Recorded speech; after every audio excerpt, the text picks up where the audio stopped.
اے پیغمبر کہہ دو کہ لوگو اگر تم کو میرے دین میں کسی طرح کا شک ہو تو سن رکھو کہ جن لوگوں کی تم اللہ کے سوا عبادت کرتے ہو میں ان کی عبادت نہیں کرتا، لیکن میں اس اللہ کی عبادت کرتا ہوں جو تمہاری روحیں قبض کر لیتا ہے،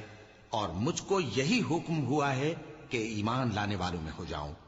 اور یہ کہ اے نبی سب سے یکسو ہو کر دین اسلام کی پیروی کیے جاؤ اور مشرکوں میں ہرگز نہ ہونا، اور اللہ کو چھوڑ کر ایسی چیز کو نہ پکارنا جو نہ تمہارا کچھ بھلا کر سکے اور نہ کچھ بگاڑ سکے۔